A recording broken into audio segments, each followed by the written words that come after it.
स्वामिनिति नामिने। नमस्ते सरस्वती देवी गौरवाणी प्रचारिणे निर्विशेष शून्यवादी पाश्चात्य देशधारिणी। जय श्री कृष्ण चैतन्य प्रभु नित्यानंद श्री अद्वैत गदाधर श्रीवासदि गौर भक्त वृंद।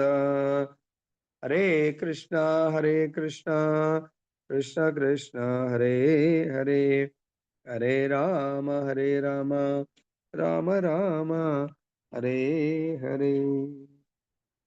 जय बोलो ग्रंथराज श्रीमद् भागवतम की जय। श्री राधा रमन लाल की जय। जगन्नाथ बलदेव सुभद्रा महारानी की जय। गौरनिताय भगवान की जय।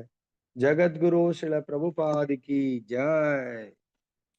సో ఈరోజు మనం చర్చించబోయే అంశము నరనారాయణ ఋషి మరియు దేవతల యొక్క అవతరణ ప్రయోజనము, వాళ్ళు ఎందుకు అవతరిస్తారు అనేది మనం చూద్దాం. సో ఆల్రెడీ నిన్నటి శ్లోకం ద్వారా నరనారాయణ ఋషి ఇద్దరు కూడా ఎవరి గర్భాన జన్మించడం జరిగింది? దక్షుడికి ఇక్కడ మనం చూసినట్లయితే దక్షుడి భార్య ప్రసూతి 16 మంది పుత్రికలకు జన్మనిచ్చింది. ఆ 16 మందిలో 13 మంది ధర్మునికి సమర్పిస్తారు వివాహంలో. తర్వాత 14వ నంబర్ చూద్దాం. ఇక్కడ పితృగణమునకు 15 అగ్ని దేవుడికి, 16 శివుడికి ఇవ్వడం జరిగింది. ఈ 16 మందితో ఆ విధంగా కళ్యాణం చేసి ఇవ్వడం జరిగింది. ఎవరైతే ధర్ముడికి ఏదైతే 13 మంది కుమార్తెలను ఇస్తారో వాళ్ళ పేర్లు కూడా మనం నిన్న చర్చించాము. వాళ్ళకు కూడా సంతానం కలుగుతుంది. ఆ 13 మంది చాలా అద్భుతంగా ఆ పేర్లు, వాళ్ళ సంతానం కూడా పేర్లు కూడా చాలా బాగుంది. ఏంటంటే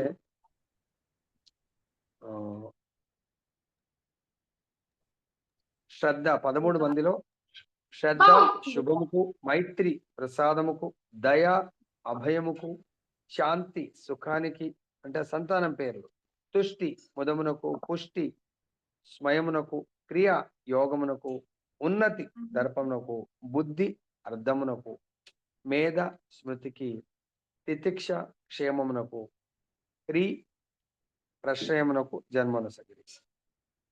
కళ్యాణ శోభిత యగు మూర్తి నరనారాయణులకు అంటే నరనారాయణ ఋషులకు జన్మ ఇవ్వడం జరుగుతుంది. నరనారాయణ ఋషుల యొక్క జన్మమూర్తి ద్వారా జరిగింది. దాని తర్వాత ఎప్పుడైతే నరనారాయణుల యొక్క ఆవిర్భావము జరిగిందో విశ్వమంతా కూడా, ఒక భారతదేశం కాదు, ఇక్కడ ఒక ప్లేస్ కాదు, విశ్వము అంటే మన ఇంట్లో ఎవరైనా జన్మిస్తే మన ఇంట్లో వాళ్ళు, మన చుట్టాలు ఆనందాన్ని లేకుంటే ఏదైనా పండుగను జరుపుకుంటారు. కానీ భగవంతుడి అవతరణ ప్రయోజనం ఏంటంటే ప్రపంచం కాదు, విశ్వమంతా కూడా ఆనందోత్సవాలను జరుపుకుంటారు. అది ఎందుకు అనేది మనం చూద్దాం. భగవంతుడి యొక్క అవతరణ దేని కొరకు జరుగుతుంది?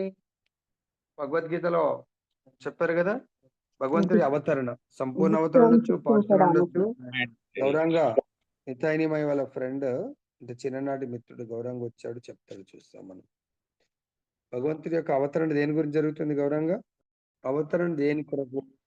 యదా యదా హి ధర్మస్య గ్లానిర్భవతి భారత. గ్లాని అంటే దానికి హాని కలుగుతుంది. ధర్మానికి ఎప్పుడెప్పుడు ఎక్కడెక్కడ హాని కలుగుతుందో అక్కడక్కడ నేను ఆ ధర్మాన్ని పునఃస్థాపించడానికి కొరకు, ధర్మానికి హాని కలిగించే వాళ్ళను నష్టపరచడానికి కొరకు, ఆ అధర్మాన్ని నశింపజేయడానికి భగవంతుడు అవతరిస్తాను అన్నాడు. ఇంకా దీనికంటే ఇంకా ముఖ్యమైన కారణం ఏంటి, ప్రయోజనం ఏంటి భగవంతుడి అవతరణకు? పరిత్రాణాయ సాధూనాం, సాధువులందరికీ కూడా సాంగత్యం ఇవ్వడానికి. ఇప్పుడు నరనారాయణ ఋషి ఏ రూపంలో అవతరించాడు? సాధు రూపంలో. కదా, ఋషి రూపంలో.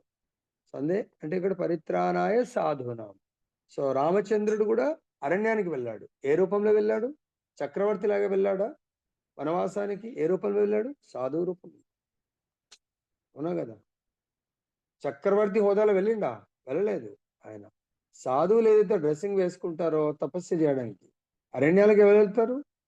చక్రవర్తి వెళ్ళినా సాధు వేషధారణ, సాధువు యొక్క లక్ష్యంతో వెళ్ళాల్సిందే అక్కడ. తపస్సు కొరకు వెళ్ళాలా చక్రవర్తి? అక్కడ వెళ్ళి భోగాలను అనుభవించడానికి వెళ్తాడా? సాధువులు ఎలా అయితే కట్టిగా నేల మీద పడుకుంటాడో రామచంద్రుడు కూడా, సీతమ్మ వారు కూడా కట్టిగా నేల మీద పడుకోవటము, ఈవెన్ పాదుకలు కూడా లేకుండా మొత్తం వనాల్లో సంచరిస్తూ ఉంటారు కదా. పండ్లు ఫలాలు తినకు. చక్రవర్తి అయితే రాజభోగ్ తినాల. రామచంద్రుడు రాజభోగ్ తిన్నాడా ఒక్కరోజన్నా? తినలేదు. కేవలం పండ్లు ఫలాలు కందమూలాలు ఆకులను తినుకుంటూ. అదేవిధంగా నరనారాయణ ఋషి కూడా, సో ఆయన ఋషి సాధు రూపంలో అవతరించారు. దేని కొరకు? సాధువులందరికీ కూడా ఆనందాన్ని ఇవ్వడానికి. పరిత్రాణాయ సాధూనాం వినాశాయ చ దుష్కృతాం. మరి ఈయన క్షత్రియుడు కాదు కదా. వినాశాయ అంటే దుష్ట దుర్మార్గులను నశింపజేయడానికి వచ్చాడా? ఎవరైనా సంహరించాడా? నరనారాయణ ఋషులు ఎవరైనా సంహరించారా? ఎవరిని సంహరించలే. సో దేని కొరకు వచ్చాడు? నరులలో ఉన్నటువంటి దుర్మార్గపు దుష్ట బుద్ధిని, అజ్ఞానాన్ని, అజ్ఞానమనే అంధకారాన్ని, మన లోపల ఉన్నటువంటి 6 రకాలటువంటి శత్రువులు, మనమని ఆత్మని పతనము చేసేటువంటి శత్రువుల్ని సంహరించడానికి కొరకు ఆయన తపస్సు ఎలా చేయాలి? స్వయం భగవంతుడేమో భోక్తారాం యజ్ఞ తపసాం మహేశ్వరం భూతానం జ్ఞాత్వం. అంటే భగవంతుడు భోక్త, భోగించడానికి, ఎంజాయ్ చేయడానికి వస్తాడు కదా. మననేమో కష్టపెడుతున్నాడు భగవంతుడు. ఇది ఎలా న్యాయం అనుకుంటాం. కానీ ఈ అంశంలో నరనారాయణ ఋషి భోగించడానికి భోక్తారాం కాదు, దీంట్లో కూడా భోక్త. తపస్సు ద్వారా కూడా భోక్త. ఎలా అంటే ఎట్లా ఎంజాయ్గా ఉండొచ్చు అంటే, మనకు చూడడానికి కొరకు ఈ దేహానికి వసతులు, దేహాన్ని సుఖపెడితే ఆహా ఎంత ఎంజాయ్ చేస్తుంది అనుకోవచ్చు. కానీ నరనారాయణ ఋషి ఆత్మకు భోక్త ఎట్లా అనేది, ఆత్మానందాన్ని ఎలా పొందాలనేది మనకు ఆ అవతారం యొక్క మెయిన్ ముఖ్య ప్రయోజనము. సో నరులు, మనందరం మనుషులము, ఈ దేహాన్ని సుఖపెట్టాలంటే దేహము లిమిటేషన్స్ ఉంటాయి. చాలా టేస్ట్ ఉంది, ఎక్కువ తింటే అది మనకు రివర్స్ కొడుతుంది.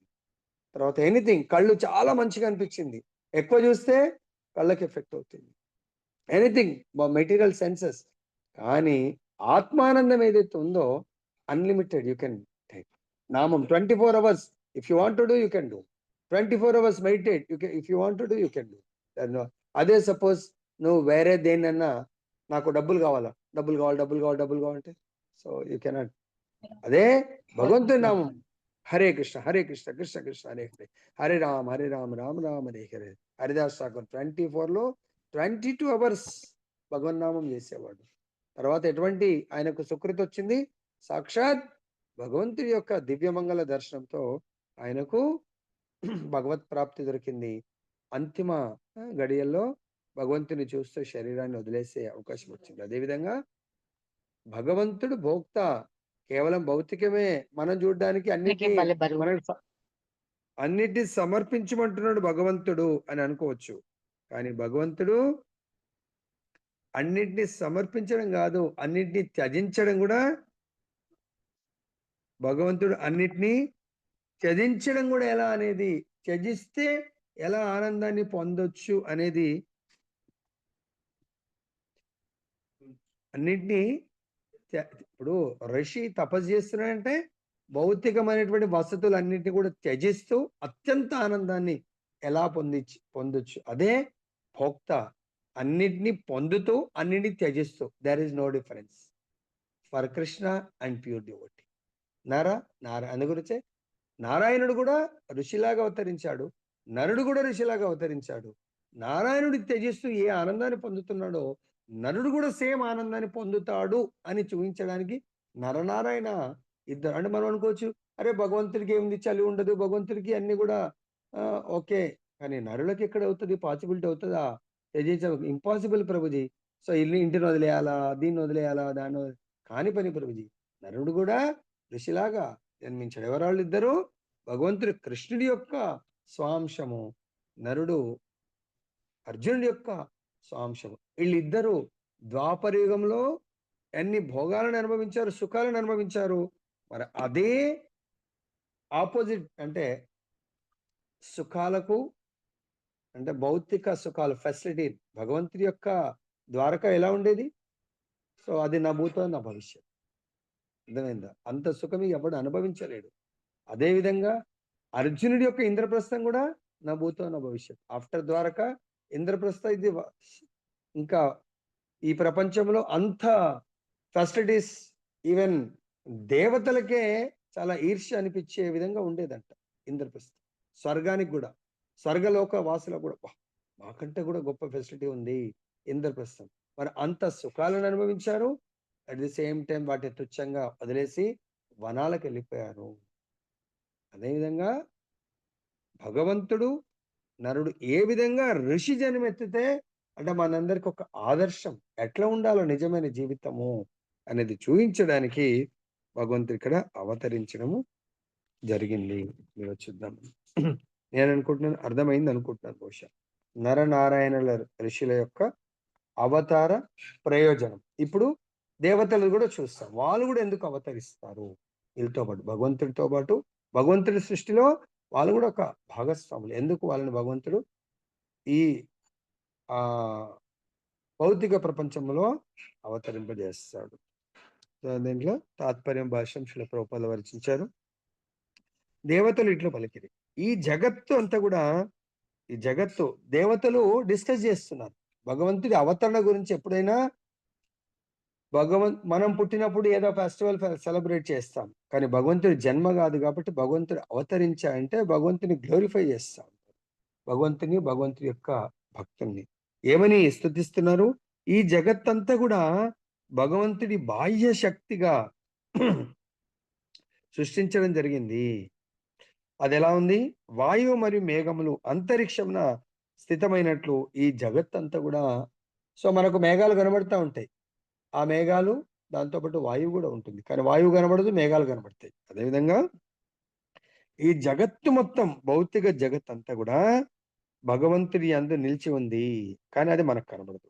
నరనారాయణుల రూపంన ధర్ముని ఇంట ఆవిర్భవించిన వాడును ఆ దేవదేవునికి, అంటే భగవంతుని ప్రణామం చేయాలంటే భగవంతుడి యొక్క నామరూప గుణ లీలలను కీర్తించడమే నిజమైనటువంటి వందనములు. అదే మనకైతే దండవత్ ప్రణామం ప్రభుజీ అని చెప్పేసి పాదాలకు టచ్ చేస్తూ ఉంటాం. దట్ ఈస్ నాట్ రియల్ దండవత్ ప్రణామం. సో మీరు ఎవరికైతే ప్రణామం చేయాలనుకుంటున్నారో వాళ్ళకి ఎంత దూరంగా ఉన్నా మీరు దండవత్ ప్రణామం చేయొచ్చు. కేవలం ఈ నోటి ద్వారా, పెదవుల ద్వారా దండవత్ ప్రణామం ప్రభుజీ, దండాలు ప్రభుజీ, దండవత్, that is not real. That is ఏదో అట్లా, దాన్ని ఏమంటారు, అలా పైకి ఫార్మల్ గా అది చెప్పినట్టు. నిజమైన దండవత్ ప్రణామం అంటే మనము ఆ మన ఎవరినైతే గురువు కానీ భక్తుల్ని కానీ, ఇక్కడ వాళ్ళు ప్రణామాలు ఎలా చేస్తున్నారు? వందనం అంటే స్తుతించడం. గ్లోరిఫికేషన్ ఈజ్ రియల్ వందనం. నవదా భక్తుల్లో వందనం అంటారు. వాట్ ఈస్ ద వందనం మీనింగ్? గ్లోరిఫికేషన్, స్తుతి. స్తుతి ఈజ్ రియల్ వందనం. వందన సేవ అంటే స్తుతి భగవంతుని. అర్థమైందా? అందువచ్చే మనకు ఆచార్యులు ఏం చెప్తారు?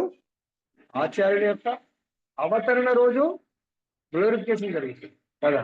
ఆచార్యులు డిసపిరెన్స్, గోలోకం వెళ్ళిపోయిన రోజు వాళ్ళ యొక్క గ్లోరిఫికేషన్. అంటే వాళ్ళు అవతరించి వెళ్ళిపోయే లోపల ఎన్నో దైవ కార్యాలు, అంటే ఎంతో మందిని ఉద్ధరణ కార్యాలు చేసి ఉంటారు. ఎంతో మంది వాళ్ళు ప్రాక్టీస్ చేయడం పెద్ద గొప్ప కాదు, ఎందుకంటే వాళ్ళ యొక్క సహజ గుణం అది. ఎట్లయితే సహజ గుణం అన్నప్పుడు బృందావనంలో కృష్ణ భగవానుడిది లీలలో పాటుగా ఒకటి చెప్తా ఉంటారు. భగవంతుడు ప్రతి ఇంటికి వెళ్ళి ఆ గోపికల కోరిక మేరకు వెన్న దొంగతనం చేస్తూ ఉంటాడు. సో వాళ్ళు కోరుతారు, వెన్న దొంగతనం చేస్తే మళ్ళీ భగవంతుని స్తుతించడానికి కొరకే యశోదమ్మ దగ్గర, స్తుతి ఏ విధంగా ఉంటుంది? కంప్లైంట్ రూపంలో ఉంటుంది. యశోదమ్మ దగ్గర వెళ్ళి, మీ అబ్బాయి వెన్న దొంగతనం చేస్తాడు, ఆ వెన్న పోయి వాడొక్కడు తింటే పర్లేదు, వాడు కోతులకు పంచుతా ఉన్నాడు, కింద పడేస్తా ఉన్నాడు, కుండలు పగల కొడతా ఉన్నాడు అని కృష్ణుడు వాళ్ళ ఇంట్లో చేసిన ప్రతి లీలను చాలా డీటెయిల్ గా వివరిస్తారు అన్నట్టు, ఎక్కడ ఏం మర్చిపోకుండా. అంటే కంప్లైంట్ మళ్ళీ మర్చిపోతే యశోదమ్మకి ఇది కొంత ఎక్కువసేపు ఉండొచ్చు, ఎక్కువ వివరిస్తూ ఉంటారు. ఎక్కువ యశోదమ్మ ఇంట్లో, యశోదమ్మ సాంగత్యంలో కృష్ణుడు అక్కడే ఉంటాడు. అంటే కృష్ణుడి యొక్క సాంగత్యం లేక అయిపోయిందమ్మా నీ కంప్లైంట్ వెళ్ళిపో అంటది యశోదమ్మ.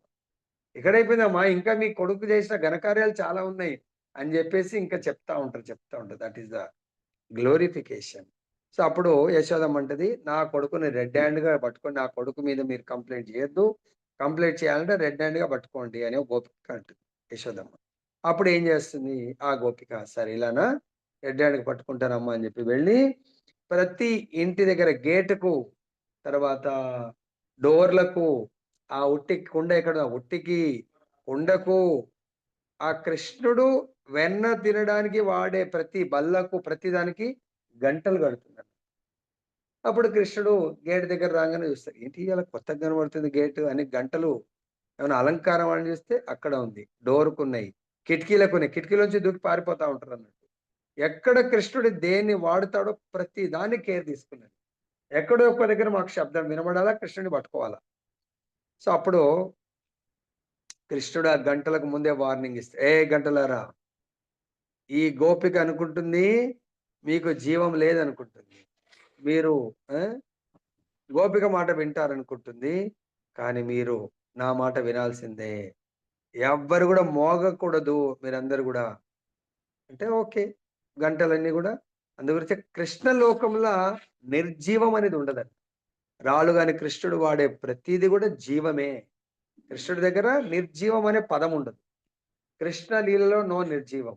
మురళి జీవం. కృష్ణుడు వాడే పాదుకలు ప్రతిదీ కూడా జీవం. కాబట్టి మిల్క్. సో అందుగురించే ఆ పాలు కూడా పొంగి పొర్లిపోతాయంట, అవి కూడా బాధపడతావు. అర్థమైందా? సో ఆ విధంగా ప్రతిదీ కూడా జీవం ఉంటాయి. సో అవి కూడా ఓకే అని యాక్సెప్టెన్స్ చెప్తాయి.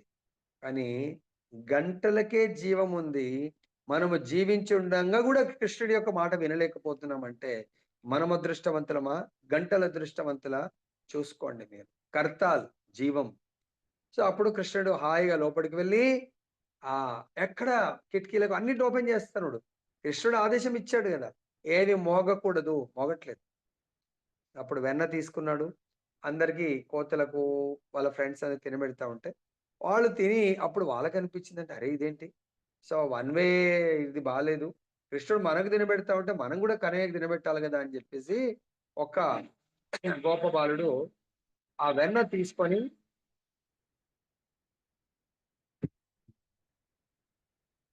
వెన్న చేతిలో తీసుకొని కృష్ణుడికి రుచి చూయించాడంట. అంటే కృష్ణుడి నోట్లో పెట్టడం జరిగింది.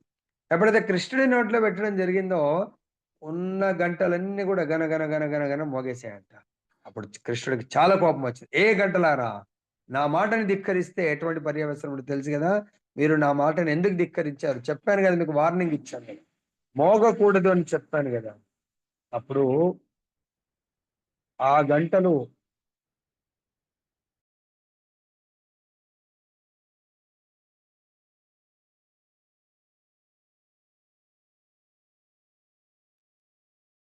గంటలు వినమ్రతతో, వినయ విధేయతలతో, ప్రభు క్షమించండి, మీరు చెప్పింది పాటించాము, కానీ మీరు మాకు శాశ్వతమైనటువంటి మా సహజ ధర్మము గంట అనే జన్మ మేము తీసుకోవడానికి మా యొక్క ధర్మం కూడా ఒకటి ఉంది.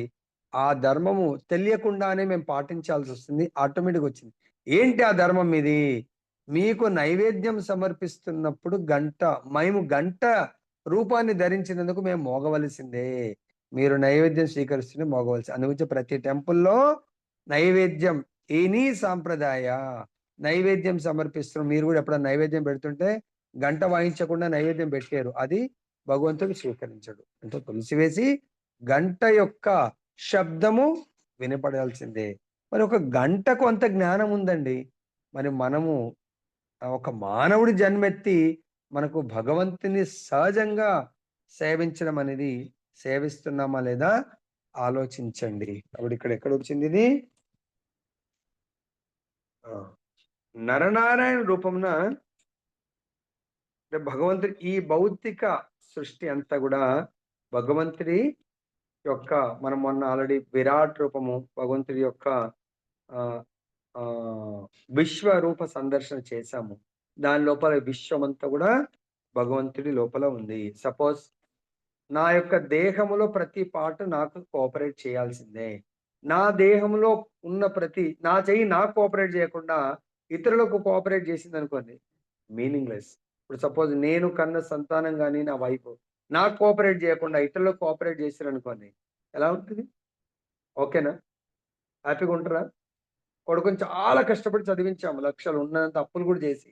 వాడు చదువుకొని మంచి ప్యాకేజ్‌తో జాబ్ సంపాదించి, "హరే కృష్ణ నాన్న, నీకు నాకు సంబంధం లేదు. నాకొక అమ్మాయితో సంబంధం ఉంది. కానీ పెళ్లి చేసుకొని నా నా ఫ్యామిలీ నేను చూసుకుంటాను." "అరె నాయనా, లక్షలు నీ గురించే లక్షలు ఇన్వెస్ట్ చేశాను. అది నీ కర్మను నువ్వు అనుభవించాలి నాన్న. నేను మాత్రం వెళ్ళిపోతున్నాను." Is it okay? Is not okay. అర్థమైందా? కాబట్టి మనం గూడా మన యొక్క ధర్మాన్ని మనం పాటించాలి. కానీ వాస్తవముగా ఆ వైవిధ్యము భగవన్మాయ యొక్క ప్రకటనయే.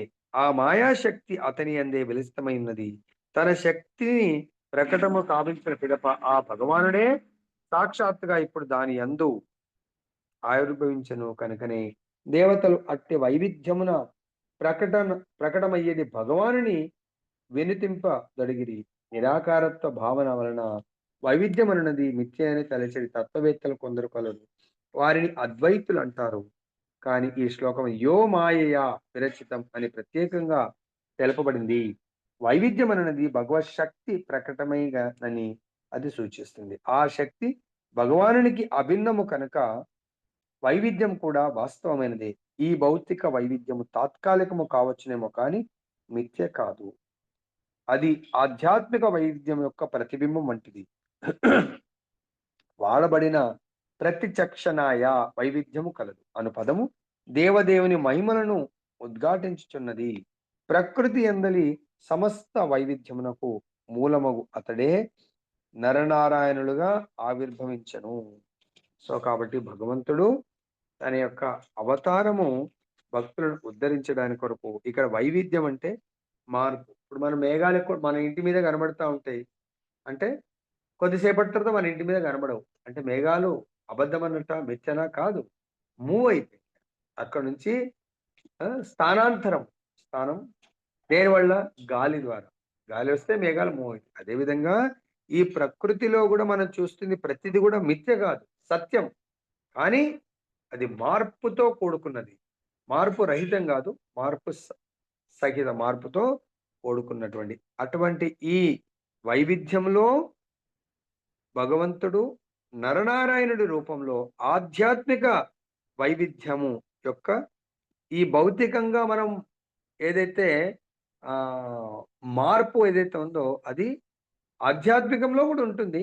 దాని యొక్క ప్రతిబింబం అని మనకి ఇక్కడ బోధిస్తా ఉన్నారు. ప్రామాణికమైనటువంటి వేద మూలము ఏం తెలియజేస్తుందంటే జగత్తు యొక్క సమస్త విపత్తులను, ఈ జగత్తులో భౌతిక జగత్తే విపత్తులతో కూడుకున్నటువంటిది. భౌతిక జగత్తులో ఎటువంటి విపత్తులు ఉన్నాయి? ముఖ్యంగా 4 వాటిని 4 క్లేశాలంటారు కదా! సో జన్మించిన వాడు మిగతా 3 అనుభవించాల్సింది.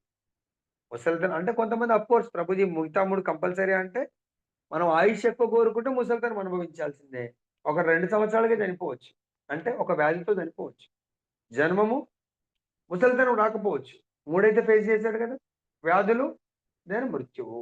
కాబట్టి ఈ విపత్తుల్ని ఏమన్నాడు ఇక్కడ? సమస్త విపత్తులను నశింపజేసి శాంతి. మరి మనకి ఈ విపత్తులను నశింపజేసుకుంటేనే శాంతి వస్తుంది. మనకి ఈ విపత్తులే అనుకోని అశాంతి. సౌభాగ్యం నెలకొల్పబడును. అగు దేవదేవుడే దేవతలపై తన దృష్టిని సారించుగాక. అతని కృపావీక్షణము శ్రీనికేతమగు అమల అరవింద శోభనే అతిశయించును. అంటే ఇక్కడ శ్రీనికేతం అంటే లక్ష్మీదేవి వాసస్థానము. అమలం అంటే కల్మష రహితము. భగవంతుడి యొక్క చూపు ఎలా ఉంటుందంటే మనందరి ఎవరిపైన భగవత్ కరుణ కృపా దృష్టి పడుతుందో వాళ్ళకు ఆ భగవంతుడి యొక్క లక్ష్మీ నివాసం లేదా గోలోక నివాసం భగవంతుడు ప్రసాదిస్తాడు. అది ఎటువంటిది? అమలం, కల్మషరహితం. కాబట్టి మనము ఇక్కడ భౌతిక జీవితం కూడా కల్మషరహితమైనటువంటి జీవితాన్ని గడపడానికి ప్రయత్నించాలి. అంతరిక్షం లేదా సూర్య చంద్రుల తేజము కొన్ని మార్లు మేఘములచే గాని ధూళిచే గాని కప్పబడినట్లుగా సృష్టికి మూలమైన భగవానుడు ప్రకృతి యొక్క అద్భుత కర్మలచే కప్పబడుచుండును. ఇది సేమ్ ఆధ్యాత్మికం, భౌతికం. భౌతికంగా భౌతిక ప్రపంచంలో సూర్యుడు కొన్నిసార్లు పెద్ద మేఘంతో కప్పివేయబడి మొత్తం చీకట్లాగా అయిపోతుంది డే టైంలోనే. కానీ అక్కడ సూర్యుడు లేడంట, ఉన్నాడు. కేవలం మేఘం వల్ల కప్పబడినాడు. ఆ మేఘం తొలగిపోతూనే, మేఘం దేని వల్ల తొలగిపోతుంది? వాయువు వల్ల. అదేవిధంగా భగవంతుడి యొక్క స్థితి, భగవంతుడిని కూడా భౌతిక ప్రకృతి తన మాయ వల్ల కప్పివేస్తుంది. అదే భగవంతుడు లేడా? భగవంతుడు ఉన్నాడు. కనుక శాస్త్రవేత్తలు ప్రకృతియే సమస్త ప్రకటనలకు చరణకారంని భావిస్తా. అలా కప్పివేయడం వల్ల శాస్త్రవేత్తలు ఏమనుకుంటున్నారు? దాని బ్యాక్ సైడ్ ఇప్పుడు సూర్యుడు కనబడట్లేదు అంటే ఆ మేఘం ఉందంటే లేదు సూర్యుడు ఈరోజు ఉదయించలేదన్నట్ట, సూర్యుడు లేడన్నట్ట ఉన్నాడు. రాత్రిపూట సూర్యుడు లేడన్నట్ట, సూర్యుడు ఉన్నాడు. కానీ భూమి తిరిగింది కాబట్టి ఆ తిరగడం వల్ల సూర్యుడు ఎక్కడైతే ఉన్నాడో అటువైపు భూమిలా తిరగడం వల్ల సూర్యుడి ఫేసింగ్ సైడు ఆ ఆ ప్రాంతంకు సూర్యుడు కనబడతా ఉంటాడు. అది పగలు. సో ఎక్కడైతే ఆపోజిట్ డైరెక్షన్ లో చంద్రుడు ఉన్నాడో అటు సైడు చీకట్లాగా ఉంటుంది, చంద్రుడు కనబడతాడు. కానీ శాస్త్రవేత్తలు ఈ ప్రకృతే మూలమని అనుకుంటారు. కానీ శాస్త్రము, భగవద్గీత, వేద వాంగ్మయం మనకు తెలిసేదేమంటే ఈ అద్భుతమైనటువంటి సృష్టి వెనుక భగవానుడు ఉన్నాడు. ఈ జగత్తునందు ధర్మము నెలకొల్పుటకు మరియు సత్వగుణయుతులకు జనులకు దర్శనమిచ్చుటకు అతడు ఆవిర్భవించును. సో భగవంతుడి ఆవిర్భావం ఏంటి? ధర్మాన్ని మరియు సత్వగుణయుతులు అంటే ఎవరు? సత్వగుణయుతులు అంటే 2వ శ్లోకం ఏంటది? 4.8, 4.7 యదా యదా ధర్మస్య, 4.8 పరిత్రాణాయ సాధునా. సాధువులు ఈవెన్ సత్వగుణం కాదు కూడా కాదు, విశుద్ధ సత్వంలో ఉంటారు. ఓకే, అట్లీస్ట్ మినిమం సత్వగుణయుతులకు జనులకు దర్శనం ఇవ్వడానికి కొరకు భగవంతుడు అవతరిస్తాడు. ఎగ్జాంపుల్ చూసుకున్నట్టయితే దుర్యోధనుడికి కూడా అక్కడ అంటే సంపూర్ణ విశ్వరూపం కాదు, ఆ నిండు సభలో పార్షల్ అంటే పాక్షిక విశ్వరూపాన్ని, కానీ దాన్ని చూసి కూడా దుర్యోధనుడికి జ్ఞానోదయం కలగలేదు. అదే అర్జునుడు విశ్వరూపం చూశాడు, కానీ అర్జునుడికి సంపూర్ణమైనటువంటి జ్ఞానం కలిగింది. కాబట్టి వాళ్లకు దర్శనం ఇస్తాడు. అదే దుర్యోధనుడు ఏ గుణంలో ఉన్నాడు? దుర్యోధనుడు ఉన్న గుణం ఏంటి? రజోలో ఉన్నాడు. కాబట్టి అర్జునుడు సత్వ లేదా విశుద్ధ సత్వంలో ఉన్నాడు. అర్జునుడు భగవత్ రూపాన్ని గ్లోరిఫై చేస్తాడు. అదే దుర్యోధనుడు గ్లోరిఫై కాదు కదా, భగవంతుని నిందించడము, భగవంతుని పట్ల అపరాధం చేస్తాడు. జగత్ యొక్క సృష్టి లయములకు అతడే, ఆ భగవంతుడే కారణము. కనుక అతని కృప దృష్టి ఎవరి మీద పడుతుందో వాళ్ళు అదృష్టవంతులు. ఆ కృపా దృష్టిని స్వీకరించి వాళ్ళు భగవంతుని ప్రార్థనలు చేస్తూ ఉంటారు. లైక్ ఆ ప్రార్థనలు చేసిన వాళ్ళలో 5 సంవత్సరాల బాలుడు ధ్రువ మహారాజ్ 6 నెలల తపస్సు వల్ల భగవంతుడి యొక్క కృపా దృష్టి అంతరంగంగా భగవద్ దర్శనం చేసుకుంటాడు పరమాత్మని. తర్వాత ఆ పరమాత్మ ఇతను అంతరంగంగా దర్శనం చేసుకుంటే ఇలానే ఉండిపోతాడనే ఉద్దేశంతో అంతరంగ దర్శనాన్ని తొలగించి బహిరంగ దర్శనం ఇస్తాడు. ఎప్పుడైతే ఎందుకు అంతరంగ దర్శనం అలానే వీక్షిస్తా ఉన్నాడు. బహిరంగ దర్శనం వల్ల ఆయనకు సో ఉపదేశాలు ఇవ్వడానికి అవకాశం ఉంటుంది. సో అప్పుడు బహిరంగ దర్శనం ఇవ్వగానే లోపల దర్శనం అయిపోతుంది. ఏంటి భగవంతుడు ఆయన విచలితుడు అవుతాడు. అరే ఇదేంటి అని చెప్పేసి సో సడన్ గా ఆయన బాధపడతారు. ఏంటి నాకు దర్శనం మిస్ అయిపోయిందని చూస్తే అదే దర్శనం భగవంతుడు బాహ్య రూపంలో దర్శనం ఇచ్చాడు. అప్పుడు ఇస్తే ఆయన ఏం చదువుకోలేదు అప్పటికింకా. 5 years బాయ్కి ఏమొస్తుంది? భగవంతుని ఏమని స్థుతించాలా, ఏమని వందనములు అర్పించాలా తెలియట్లేదు. ఆయన ఆనందం అయితే అనిపిస్తుంది కానీ భగవంతుడు స్థుతించడం తెలియలేదు. అప్పుడు భగవంతుడు తన శంఖాన్ని ధ్రువ మహారాజ్ యొక్క శిరస్సుపై పెట్టడం వల్ల అప్పుడేమైంది? కంప్లీట్ గా భగవంతుడి యొక్క సంపూర్ణ జ్ఞానం వచ్చి భగవంతుడి యొక్క అవతార విశేషము భగవంతుని స్తుతించడం ప్రారంభిస్తాడు. తర్వాత మైత్రేయుడు, ఇది మైత్రేయ మరియు విదురుల యొక్క సంభాషణ. అప్పుడు మైత్రేయుడు ఇంకా చెప్తున్న ఫర్దర్ గా, ఓ విదురా, నరనారాయణుల రూపమున అవతరించిన భగవానుని దేవతలు ఆ విధంగా స్తుతించిరి. దేవదేవుడు అంతటా వారిపై కరుణా దృష్టిని సాధించి పిదప గంధమాదన పర్వతమునకేగెను. సో ఇక్కడ నరనారాయణుల యొక్క ఆ ఋషుల యొక్క అవతార విశేషము ఎందుకు అవతరించడము జరిగింది. వాళ్ళ యొక్క రూపం అవతరించారు నరనారాయణ ఇద్దరు. వాళ్ళని దేవతలు స్తుతిస్తా ఉన్నారు. ఎందుకు? దేవతల పైన భగవంతుడు కరుణ కృపా దృష్టిని, అంటే ఇక్కడ గుర్తుపెట్టుకోండి, భగవంతుడి కొరకు మనం అప్లై చేయాలి. అప్లై చేస్తే రిప్లై రూపంలో కరుణ కృపా దృష్టి వస్తుంది. అప్లై చేయడము అంటే దేంతో? వందనములు, ప్రేయర్స్తో. భగవన్ నామ రూప గుణ లీలలను మనం ఎప్పుడైతే భగవంతుడికి ప్రీత్యర్థం చేస్తామో, జపం చేస్తామో, భగవంతుడి రూపాన్ని మనం వర్ణిస్తామో, భగవంతుడి లీలలను వర్ణిస్తామో, అప్పుడు భగవంతుడు మన పైన కృపాదృష్టిని ప్రసాదిస్తాడు. సో మరి ఈ యొక్క భగవంతుడి కృపాదృష్టి ఏ విధంగా వీళ్ళపైన ప్రసాదించాడు అనేది, ఇప్పుడు రామావతారంలో భగవంతుడు మర్యాద పురుషోత్తముడు. ప్రజలందరికీ వాళ్ళ జీవన విధానానికి మర్యాద అనే కృపాదృష్టిని ప్రసాదించాడు భగవంతుడు. ఎలా? సుఖ సంతోషాలతో ఫ్యామిలీ లైఫ్ లో అనుకోండి, పర్సనల్ లైఫ్ ఎలా ఉండాలి అని అన్ని మర్యాదల్ని భగవంతుడు చేసి జీవించాడు. చైతన్య మహాప్రభు ప్రేమ పురుషోత్తముడు. ప్రతి ఒక్కరితో ప్రేమని ఎలా పొందాలనే ఆ కృపాదృష్టిని, అంటే హరినామ సంకీర్తన, గోలోకేర ప్రేమదన హరినామ సంకీర్తన, హరినామాన్ని ప్రసాదించాడు చైతన్య మహాప్రభు. అదేవిధంగా భగవాన్ కపిల భగవానుడు ఏ విధంగా కృపాదృష్టిని ప్రసాదించాడు దేవహూతి మీద? సాంఖ్య జ్ఞానాన్ని ప్రసాదించాడు. అలా భగవంతుడి ఒక్కొక్క రూపము. నరసింహస్వామి ఏ విధంగా కృపాదృష్టిని ప్రసాదించాడు? ప్రహ్లాదుని ఘోరమైనటువంటి చిత్రహింసలకు గురి చేస్తా ఉన్నాడు. ఎవరు?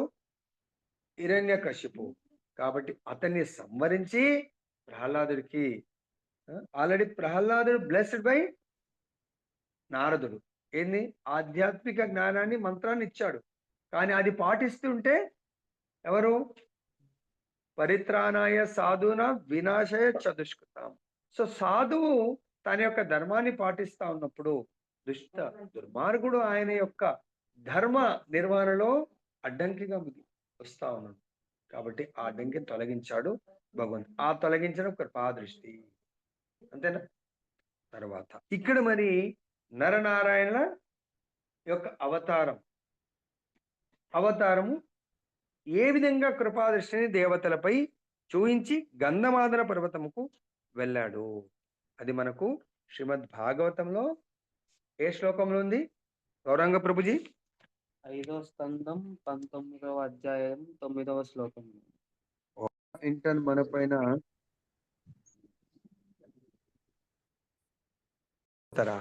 ఫోన్ చేయాలా?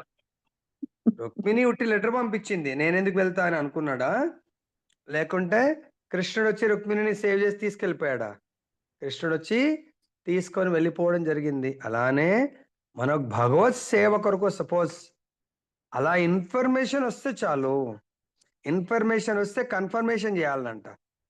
అర్థమైందా? Yes, confirmed. మనకు కూడా రేపు సాటర్డే రోజు అందరికీ ఇన్ఫర్మేషన్ ఉంది, కన్ఫర్మేషన్ ఎవరు చేయట్లేదు. ఇన్ఫర్మేషన్, భగవత్ సేవ యొక్క ఇన్ఫర్మేషన్ ఎవరి ద్వారా వచ్చింది? ఇట్ ఈస్ బ్రాహ్మణుడి ద్వారా వచ్చింది. ఏమన్నా రుక్మిణి పర్సనల్ గా ఫోన్ చేసి లేకుంటే ఏమైనా చేసిందా? లేదు, బ్రాహ్మణుడి ద్వారా పంపించింది. మనకు కూడా ఇన్ఫర్మేషన్, భగవత్ సేవ కొరకు ఇన్ఫర్మేషన్ వస్తే ఇమ్మీడియట్ గా కన్ఫర్మ్ చేశానంట. మరి మనం అలా చేస్తున్నామా లేదా చూసుకోండి. కాబట్టి ఇక్కడ నరనారాయణ ఋషి వీటన్నిటిని కూడా దేవతల ద్వారా మనందరికి ప్రసాదించడానికి జన్మ తీసుకోవడం జరిగింది, అవతారం. ఓ విధిరా, నరనారాయణుల రూపమున అవతరించిన భగవానుని దేవతలు ఆ విధంగా స్తుతించిరి. దేవదేవుడు అంతటా వారిపై కరుణా దృష్టిని సారించి పిదప గంధమాదన పర్వతమును గేగెను. వాళ్ళపైన కరుణ కృప అంటే దీని మీనింగ్ ఏంటంటే దయచేసి అర్థం చేసుకోండి. మన పైన కూడా భగవంతుడి యొక్క శుద్ధ భక్తుడు కరుణ కృపా దృష్టిని ప్రసాదించడానికి మన కొరకు విచ్చేయడం జరుగుతుంది. మన ఇంటికే రావడము, లేదంటే ఏదైనా సాధు సంఘ ప్రోగ్రామ్ లో మన గురుదేవులు వచ్చారంటే ఆయన యొక్క పర్సనల్ కరుణ కృపని పొందడానికి మనం పరిగెత్తాలంట. గురువు గారు 10 సార్లు పిలవాల్సిన భగవంతుడు పిలుస్తున్నాడా? అవతరించాడు, వెళ్ళిపోతున్నాడు, అక్కడ ఉండట్లేదు. అర్థమైందా? నెక్స్ట్, శ్రీకృష్ణుని అంశయగు ఆ నరనారాయణులు ఇప్పుడు భూభార నివారణార్థమై యదుకురు వంశంలో కృష్ణార్జునులుగా అవతరించిరి. అంటే నరనారాయణులు ఎప్పుడో జన్మ తీసుకున్నారు. అంటే అప్పటి నుంచి, అంటే ఎన్నో కృతయుగంలో, సత్యయుగంలో ఇది జరిగిన విషయం. ఇది సత్యయుగం నుంచి అప్పుడు నరనారాయణ ఋషులు జన్మ తీసుకొని అవతారం తీసుకొని ఎప్పటి వరకు ఉన్నారు? Still they are there. అర్థందా? కృష్ణార్జునులు అవతరించినప్పుడు కూడా నరనారాయణ అంటే ఈ అవతారానికి ముందే పాక్షికమైనటువంటి అవతారంలో ఋషుల రూపంలో అవతరించడం జరిగింది. నారాయణుడు దేవదేవుడు, అతని అంశయే నరుడు. ఆ విధంగా శక్తి మరియు శక్తిమంతుడు అనేది 2 అంశములు కలిపియే దేవదేవుడు అయ్యను. పీడిత జనమును దుఃఖభారం నుండి విడుదల చేసేది ఉద్దేశంతో నరనారాయణి అంశమగు నరుడు కురువంశములను, కృష్ణుని అంశమగు నారాయణుడు దేవదేవుని రూపములను అరుదెంచిరని మైత్రేయుడు ఇక్కడ విదురునికి తెలియజేయడం జరిగింది. అనగా నరనారాయణుడు అప్పుడు జగమున కృష్ణార్జున రూపంలో నిలిచి ఉండెను. అంటే సంపూర్ణం అన్నట్టు. నర నారాయణుడేమో పాక్షికము, వాళ్ళ యొక్క సంపూర్ణము, నరుడి యొక్క సంపూర్ణ అవతారం వచ్చి అర్జునుడు, నారాయణుడు ఋషి యొక్క సంపూర్ణ అవతారము కృష్ణుడు.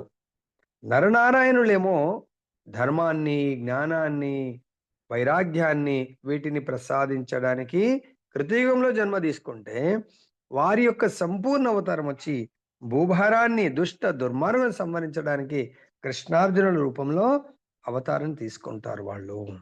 తర్వాత ఇంకా దేవతలు. అగ్నిదేవుడు తన భార్యకు స్వాహ వలన పావకుడు, పవమానుడు, శుచి అను ముగ్గురు పుత్రులను బడిసెను.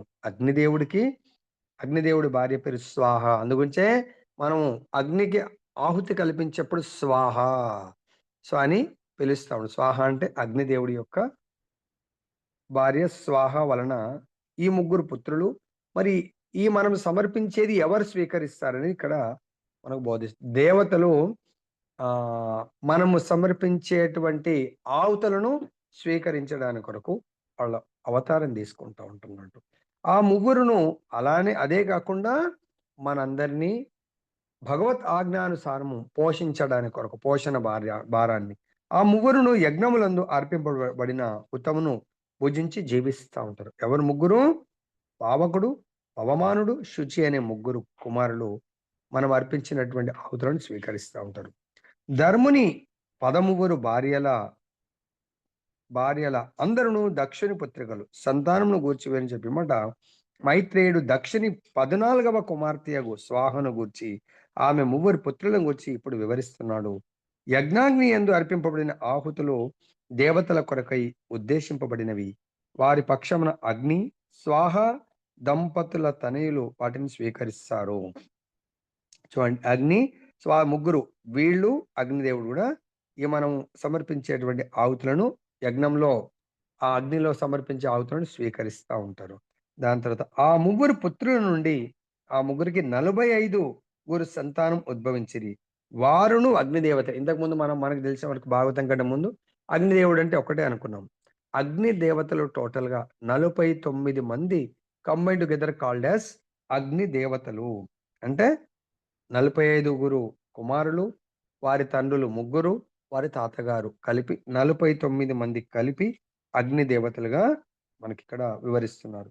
అగ్ని తాత కాగా పావకుడు, పవమానుడు, శుచి అనువారులు తండ్రులు. ఈ 4 మరియు వారితో పాటు 45 పౌత్రులు కలిపి అగ్ని దేవతలు 49 మండుగురు అయినారు. వీళ్ళందరూ కలిసి వైదిక యజ్ఞముల యందు నిరాకారవాదులకు బ్రాహ్మణులు ఒసగిడి ఆహుతులను స్వీకరించినది ఆ 49 అగ్ని దేవతలే. వైదిక యజ్ఞ విధిని కావించు నిరాకారవాదులు పలువురు అగ్ని దేవతల ఏడ ఆకర్షితులై వారి పేరున ఆవుతులను అర్పింతురు. ఆ 49 అగ్ని దేవతలు ఇక్కడ వర్ణింపబడిరి. సో దేవతలందరూ మనం సమర్పించే ఆహుతులను సమర్పణను స్వీకరించి మనకు కావలసినవి ఏర్పాటు చేస్తారు. ఎలాగైతే ఈ యజ్ఞ పురుషుడు భగవంతుడు, అదే యజ్ఞ పురుషుడు భగవంతుడి యొక్క ప్రాతినిధ్యం వహించేటువంటి ఇంద్రుడు కూడా యజ్ఞం యొక్క ఆహుతులను యజ్ఞాలను స్వీకరిస్తూ ఉంటాడు. సో నరులు అంటే మానవులు చేసేటువంటి పూజా ఫలాలను ఇంద్రుడు స్వీకరించి మనకు కావాల్సినవన్నీ ఏర్పాట్లు చేస్తాడు. కానీ ఎవరైతే డైరెక్ట్ భగవంతుని వర్షిప్ చేస్తారో వాళ్ళకు డైరెక్ట్ భగవంతుడి కృప వల్ల everything they will get it. So జయ బలో గ్రంథరాజ్ శ్రీమద్ భాగవతం की जय, श्री श्री राधा रमन लाल की जय, जगन्नाथ बलदेव सुभद्रा महारानी की जय, गौर निताई भगवान की जय, जगत गुरु श्री प्रभुपाद की जय, श्री श्रीपाद गुरु